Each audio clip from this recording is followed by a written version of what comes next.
நடக்க போகிற கொலையை முன்னாடியே வீடியோ அப்லோட் பண்ணி சொல்கிற ஒரு கண்டென்ட் கிரியேட்டர், ஒரு இன்ஃப்ளூயன்சர்னு வச்சுக்கலாம்.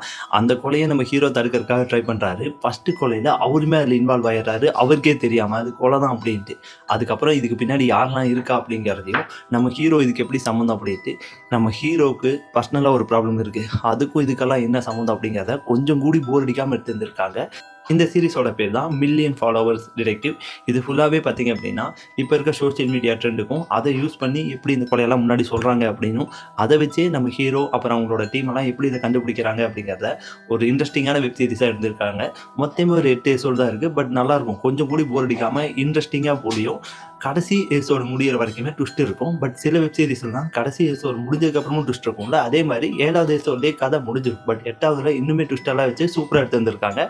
ரொம்ப சூப்பர்னு சொல்ல முடியாது, பட் போர் அடிக்காமல் போகிற ஒரு டிடெக்டிவ் சீரிஸ்னே சொல்லலாம். என்னதான் இதில் ஹீரோ தான் மெயின் கேரக்டராக இருந்தாலும், ஹீரோ கூட வர ஒரு போலீஸ் இருப்பாங்க அசிஸ்டண்டாக, அவங்க தான் ஹீரோவோட ஸ்மார்ட்டாகவே இல்லை நிறைய வேலை பார்த்துருப்பாங்க. கிளைமேக்ஸுமே சூப்பர் வேலையெல்லாம் அவங்க தான் பண்ணியிருந்திருப்பாங்க. ஸோ உங்களுக்கு ஃப்ரீ டைம் இருக்குன்னா ஒரு டீசன்ட் வாட்ச் வெப் சீரிஸ் தான் மில்லியன் ஃபாலோவர் டிடெக்டிவ். கண்டிப்பாக பார்க்கலாம், போர் அடிக்காமல் போகும். யார் இதெல்லாம் பண்ணுவா அப்படின்னு கெஸ் பண்ணிட்டே பார்த்தீங்க அப்படின்னா உங்களுக்கு போர் அடிக்காது. ஸோ இதே மாதிரி இன்ட்ரெஸ்டிங் வீடியோஸ்க்கெல்லாம் நம்ம பேஜை மறக்காமல் ஃபாலோ பண்ணிக்கோங்க. தேங்க்யூ.